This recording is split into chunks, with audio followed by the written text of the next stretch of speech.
In 1974, Steve Jobs came to India in search for the Enlightenment, and 7 months later he was able to figure out a philosophy that helped him build Apple into a $1 trillion empire. The current market capitalization of Apple is almost $3.5 trillion. That's a whopping number. So what exactly did he figure? Let's see in this video. At the age of 19, Jobs was feeling lost after dropping out of college. So he headed straight to Delhi, hoping to discover his life's purpose. But his visit to India or Delhi was far from what he expected. He survived on local food, meditated in isolated caves, slept in abandoned buildings. But his failed quest led him to this concept called prajna, which is a Sanskrit word and translated in English as intuitive wisdom. In the words of Steve Jobs, people in the countryside of India do not use their intellect like we do in the West. They use this thing called intuition, in fact an enhanced version of intuition mixed with intellect, which is definitely more powerful than just intellect. He also said this: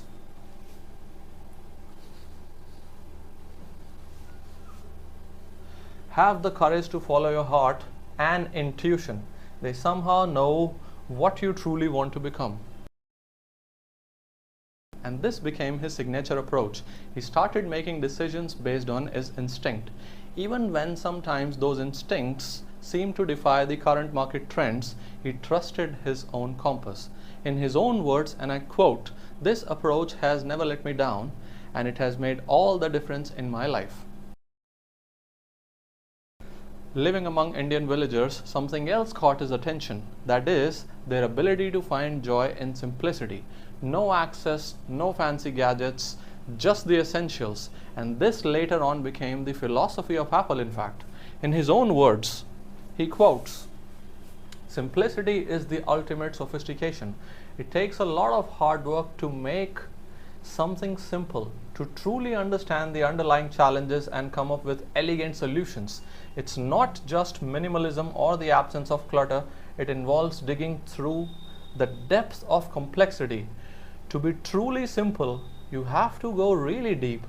You have to deeply understand the essence of a product in order to be able to get rid of the parts that are not really essential at all."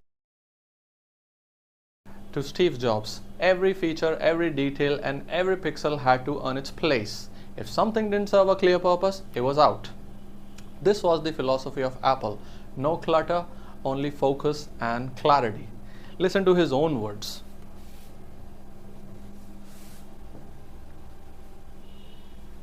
We're not trying to do a lot of this stuff because it's not what we do. We don't think one company can do everything.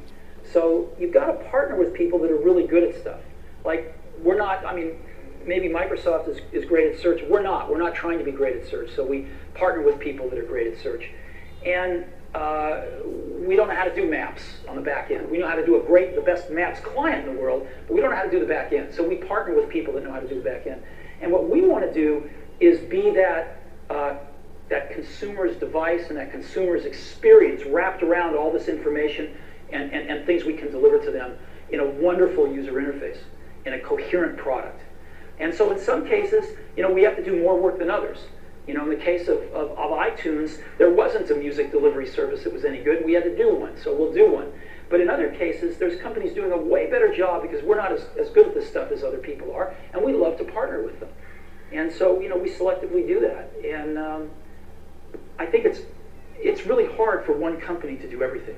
Let's talk about entertainment. You're both in entertainment. Your entertainment is important to both your companies. For your music right now, and as you get into Apple. Steve Jobs believed that technology should serve people and not complicate their lives. Look at Apple products. It wasn't just about looking pretty, It was about making technology accessible to everyone, and that so simple that anybody could use it. Here is another clip from another one of his interviews. Let's have a look. Let's hear him out. And we, of course, want to continue to sell more and more and more computers. The key to that will be to make the computers easier and easier and easier to use. And the way that that's going to happen is we're going to be spending more and more of the computer power in the box to adapt the computer more to the way people are familiar with doing things, so that people have to adapt less to the way computers do things. And therefore, it will require a more sophisticated computer. That's the paradox in our industry right now. To make a computer simpler to use requires a more sophisticated computer. That's part of the reason the home market doesn't exist yet, because if you think about it, the home user needs the easiest to use computer, therefore the most sophisticated, therefore one of the most expensive.